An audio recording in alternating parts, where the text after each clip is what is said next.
Humble farmer kicked in clothing store. Don't skip this video. A simple grandfather entered a luxury store in Boston to buy a suit and was humiliated in front of everyone. But no one imagined who he really was.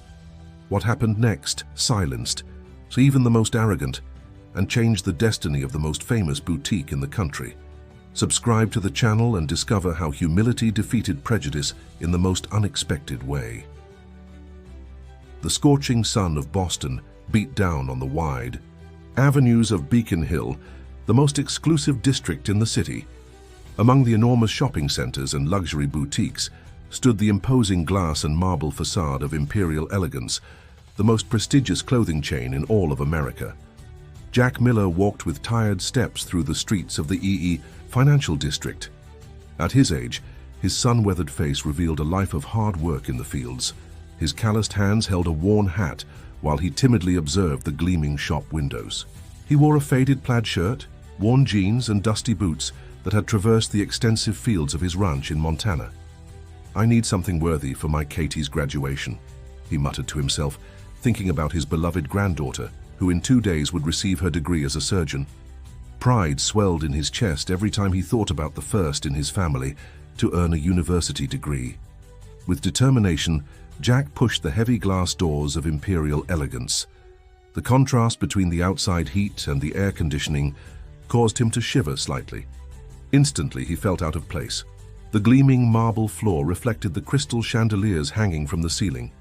Mannequins dressed in suits that cost more than his annual corn harvest were perfectly aligned in the spacious store.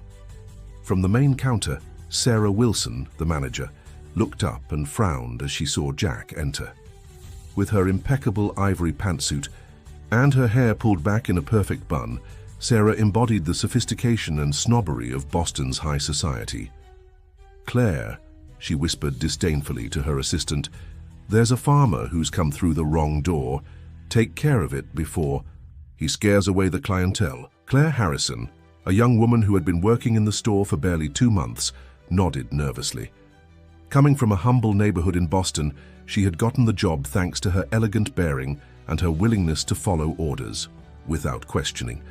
However, something in the kind gaze of the old man who had just entered reminded her of her own grandfather. "Excuse me, sir," said Claire, approaching Jack. "Can I help you with something?" "Good afternoon, miss," he replied with an affable smile. "I'm looking for a formal suit to attend my granddaughter's graduation. Something elegant, but not too ostentatious." Before Claire could respond, Sarah approached with firm steps that resonated on the marble. "I'm afraid you've come to the wrong establishment," she interrupted with a cutting tone. "Our suits start at $5,000. Perhaps you'll find something more in line with your situation at the downtown mall." Jack wasn't fazed by the obvious contempt. With dignity, he responded, "Miss, price is not a problem. My granddaughter deserves the best on her special day." The mocking laughter of Richard Palmer, the store's star salesman, echoed from a corner. Tall and slim, with his perfectly combed hair and designer suit, Richard approached with a sardonic smile. "Sarah, you should call security. This gentleman is clearly lost, or worse yet, wants to waste our time." As this scene unfolded, the doors of the store opened again. Edward Foster, a handsome young man, stopped short as he observed what was happening. As a financial advisor to several important companies, Edward frequented the boutique, though he had always secretly despised Sarah and her team's petulant attitude. "Mr. Miller, is that you?"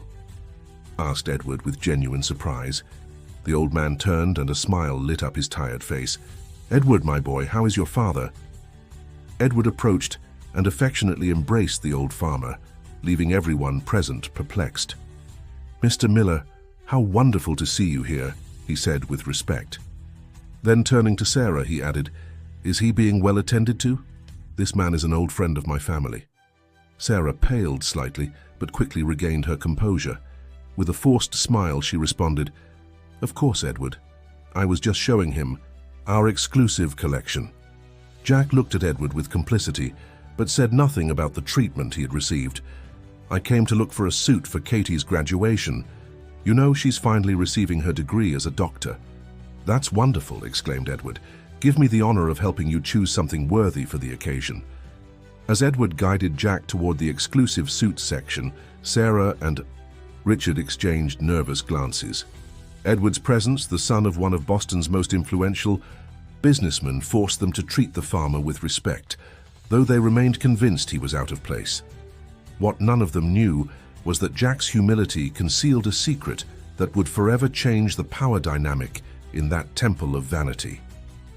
From a corner of the store, Margaret Blackwell, a regular customer known for her sharp tongue and connections with the business elite, observed the scene with interest. "Who is that man?" she asked quietly to Sarah as she passed nearby. "No one important," responded the manager with disdain. "A simple farmer who has the luck to know the Foster family." Margaret narrowed her eyes, scrutinizing the old man's face. "He seems strangely familiar to me." Meanwhile, in the fitting room, Jack was approvingly observing the elegant black suit that Edward had selected for him. "Are you sure it's not too much, son?" he asked with humility. Edward smiled. "Nothing is too much for the man who saved my father from ruin so many years ago." Jack made a gesture with his hand, downplaying it. "That was a long time ago. Your father would have done the same for me." What none of those present in the store could imagine was that in less than an hour, all of them would be on their knees before the man they had treated with such contempt. Because beneath that humble appearance hid a truth that would shake the foundations of the American fashion empire. In the fitting room of imperial elegance, Jack contemplated his reflection in the mirror. The black Italian-cut suit transformed his figure, giving him an air of distinction that contrasted with his usual farmer appearance. His thoughts traveled 30 years back, to the days when his name made the knees of textile magnates throughout America tremble. "Do you like how it fits, Mr. Miller?" asked Edward, slightly adjusting the suit's lapels. "It's perfect, son. Your taste has always been impeccable," he responded with a nostalgic smile. "It reminds me of the old days." Edward looked at him with curiosity. He knew from his father that Jack had been a successful businessman before retiring to the countryside, but the details had always been scarce. Meanwhile, in the main room of the store, Sarah was trying to maintain her composure in front of Margaret Blackwell, who continued observing the old man with growing interest. "I'm sure I've seen him before," insisted Margaret, a 60-year-old woman whose surname was linked to the oldest and most powerful families in Boston. "That face, those eyes." "You probably confuse him with some gardener or driver," responded Sarah with disdain. Though not daring to be completely disrespectful to such an important customer, Margaret frowned, offended. "Don't underestimate me, dear. My memory is excellent, especially for faces." At that moment, the store phone rang. Claire, the young assistant, answered the call. "Imperial Elegance. Good afternoon." "Yes, Mr. Thompson." "Yes, he is here." Her face suddenly paled. "Of course, sir, immediately." With trembling hands, Claire hung up the phone and approached Sarah, who was attending to a wealthy customer who had just arrived. "Sarah," she whispered urgently, "it was Mr. Thompson, the regional director." "And what did he want?" asked Sarah without hiding her irritation at the interruption. "He asked if Jack Miller was here. When I told him yes, he asked us to prepare the VIP room immediately and to treat him with the utmost consideration." Sarah's face transformed. "The VIP room for the farmer?" "That's not all," continued Claire with an increasingly lower voice. "He said that Mr. Henry Anderson is on his way." This time Sarah couldn't disguise her shock. Henry Anderson was the president of the business group that owned Imperial Elegance, a man whose presence in the stores was as rare as a snowfall in Miami. "There must be some mistake," murmured Sarah, although doubt was beginning to appear in her voice. At that precise moment, Jack was exiting the fitting room, looking as elegant in the suit as if he had been born to wear it. At his side, Edward smiled with satisfaction. "It suits you marvelously, Mr. Miller," commented Edward. "I'm sure Katie will be proud." The old man nodded with humility. "How much do I owe for the suit?" Before Edward could respond, Sarah approached with hurried steps and a smile that radically contrasted with her previous disdain. "Jack Miller, what an honor to have you in our humble store," she said with a honeyed voice. "Allow me to offer you a glass of champagne in our VIP room while we finish the adjustments to your suit." Jack looked at Sarah with an impassive expression, perfectly recognizing the hypocrisy behind that sudden kindness. With an enigmatic smile, he responded, Very kind, miss, but it won't be necessary. I just came for a suit. Sarah's nervousness increased by the moment. I insist, Mr. Miller. Our distinguished clients deserve special treatment. Edward observed the scene with growing curiosity. What has changed, Sarah? A few minutes ago you were treating Mr. Miller like an intruder. Before Sarah could invent an excuse, the doors of the store opened wide. A man of about 60, dressed in an impeccable grey suit and accompanied by 2 assistants, entered with a determined step. Silence fell over the store like a heavy blanket. "Jack!" exclaimed the newcomer with open arms. Jack turned and his face lit up with genuine joy. "Henry, you old fox! What are you doing here?" The 2 men embraced fraternally, leaving all those present open-mouthed. Henry Anderson, the feared magnate, was treating the supposed farmer as an equal. "They called to let me know you were here," explained Henry. "I couldn't believe it. After so many years of refusing to set foot in one of our stores, you finally deigned to visit us." Jack smiled with melancholy. "My granddaughter's graduation deserves making exceptions." While the entire store watched in astonishment, Margaret Blackwell approached, recognition shining in her eyes. "Of course, I remember now," she exclaimed. "You are Jack Miller from Montana, the founder of Imperial Elegance." A murmur of amazement ran through the store. Sarah felt her legs weaken, while Richard, the arrogant salesman, paled until he acquired a sickly tone. "The very same," confirmed Henry with pride. "My mentor and the visionary who created this empire before deciding he preferred to grow corn and raise horses in Montana." Jack made a modest gesture with his hand. "Ex-founder, Henry, 15 years ago I sold you my shares to retire to the countryside. This is your company now." "Our company," corrected Henry. "You never signed the papers for the last transfer of shares. You remain the majority shareholder, even though you insist on ignoring it." Jack's face showed genuine surprise. "What are you talking about? I signed everything before I left." Henry shook his head. "I sent the documents to your ranch, but you never returned them signed. Legally, you still own 51% of Imperial Group." A sepulchral silence fell over the store. Sarah felt dizzy, understanding the magnitude of her error. She had treated with contempt the true owner of the company, the man who could fire her with a simple gesture. Jack remained silent, assimilating the news. His gaze slowly swept the premises, stopping at each employee, at each detail of the decoration. Finally, he turned to Sarah, who seemed to have shrunk under his gaze.